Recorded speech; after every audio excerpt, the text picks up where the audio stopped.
Look, like fuck this voting in democracy nonsense, but like I'm really enjoying these liberals that have used the last 4 years to try to cram all this fucking nonsense down everybody's throat to now have to deal with like the reactionary against that.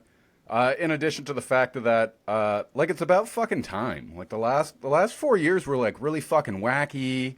And like Hmm. we still have this geriatric president. Like what the fuck happened to Joe Biden? Did he just like Yep. vanish? Like what?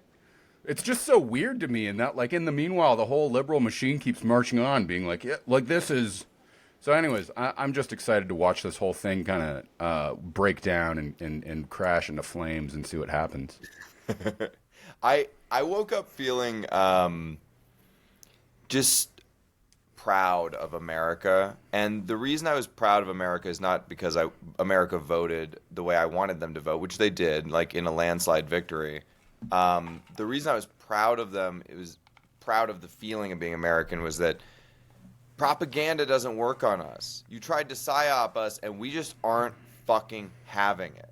Because being an American means doing whatever the fuck we want, and you are not allowed to tell us what to do. That's the feeling. That's the energy I woke up with. Like the American people are exactly who I thought they were. You know, it's like that meme. They are who we thought they were. They are who we thought they were. You know, it's like the American people are who I thought they were, and they're just as fucking wild and untamed and fucking crazy and individualistic as I've always expected and needed them and wanted them to be and known that they were. And I just fucking love it. I love seeing the results come in. And then the people who are the professional propagandists, the Joe Scarborough, the MSNBCs, the Rachel Maddows, the Whoopi Goldbergs, right? Professional paid propagandists go, I can't believe calling them racist garbage didn't work. Fuck you. Fuck you. Fuck Dude, all of you. Fuck you. Well, it's fucking it's insane. interesting because like it's this really reactionary, hateful thing where, and it's like super hypocritical where it's like, fuck you, you racist piece of goddamn shit. Like you need to go into the fucking concentration camp and be brutally raped and tortured because you won't tolerate other people, you fucking sick fucking pig.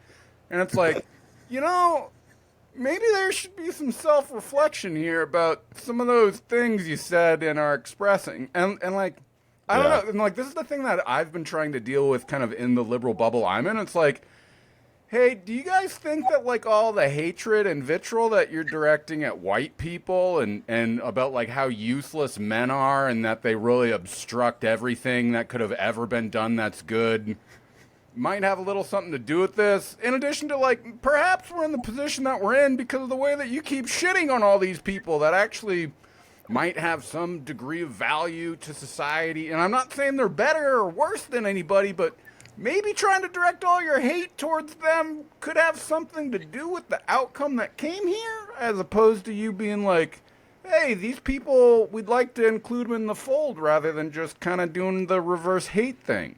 But Yeah. you know, Dude, I don't know. I'm not a politician. It's the tough to tell people like, hey, you know all that shit that's in your head? That's not real. It's just not real. None of it. You made it up. You're living in magical fairy princess land, okay? And what I would want you to do is form a hypothesis and test it. You know what I mean? Like experiment. Are you in magical fairy princess land? Can you fly? You know what I mean? Maybe you start on the ground first, don't jump out of a window, but like, maybe flap your wings a little. See if it works. If it doesn't, maybe we have the wrong hypothesis. I don't know. Weird. whoa. Just spitballing here. That would require like critical thought though and actual self-reflection. And like now they've gone the other way and they're like, well, actually the black and Latinos are racist too. And they clearly like and you're like, hold on, guys. I was told because of the intersectional hierarchy that they couldn't They be can't be racist. Yeah, they racist, can't. but now they are racist, and the Arabs too. Some of those Arabs, we don't like them. The Cubans, especially, escaping communism, coming here voting for a Republican. Who do they think they are? It's ridiculous. Yeah, it's fucking. Will there be any self-reflection though? Like No. any like moment of inward, like looking inward to say, maybe we were kind of part of the problem, huh? They're nowhere close to being ready to deal with reality.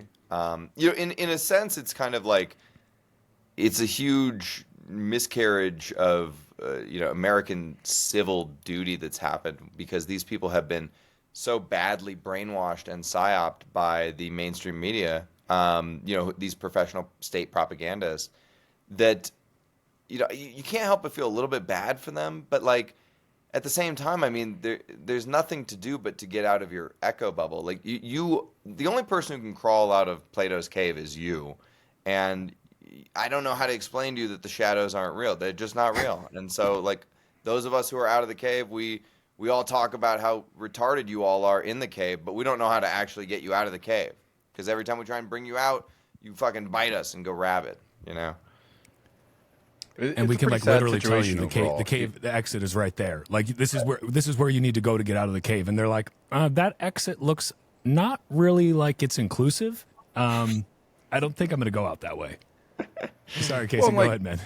With it being at a Bitcoin all-time high right now, like that, you know, this is what I came on with, is that like, look, you dumb motherfuckers, like you could have just doubled your fucking wealth over, you know, over the last year had you just like shut the fuck up and been like, maybe I'm poor and working at a dead-end job that I fucking hate because I don't understand how money actually works, and maybe these Bitcoin guys who have like made some money and some self-independence for themselves, like maybe they have a point.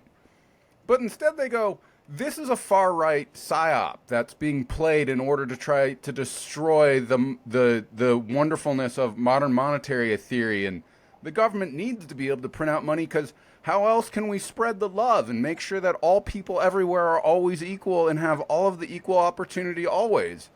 Particularly the brown people that we want to bomb out of existence because, you know, they need to use my fucking pronouns, and that's why we're bombing the shit out of them, is because they're hateful, racist pieces of garbage that, you know, and then there's just like the like, well, like, fuck Israel, we can't like support them, but like Ukraine is great, or the people doing the opposite one. I'm like, what? Like, why the fuck is the red or the blue people telling you to bomb the right people? Regardless, like maybe you should just be upset that brown people are, you know, and in the case of Ukraine, white people too are getting blown up. Like the bombs are not racist; they will kill people whether they're white or brown. And I don't know, it would just be really great if people could be like, you know, maybe we should just kind of talk to people instead of murder them. But again, I'm not a politician. Maybe there's something I'm missing here. Maybe they need to be murdered. I don't know. Like the Bitcoin price as a lens by which to view the world. It's like last night when I was watching the election results. I was at Bitcoin Magazine studio, and they had all the boards up and all the stuff, you know. And I'm watching it all. It's like the traditional media, and I'm on my phone looking at the Bitcoin price, and I'm like, Trump's gonna win. Like, it just got bid in the markets. This is gonna happen. I now know the future ahead of traditional media. And it's the same thing with like Polymarket was telling us Trump was going to win for months and months because people have been actually, you know, putting economic value behind those you know, those votes that they're making with their economic capital, right? And so, you know, if you're listening to traditional media, you're trying to do sense making that way, and you have like, you know, the Nate Silvers of the world, the pollsters telling you, Ann Seltzer telling you like, oh, he's going to win Iowa, whatever, like.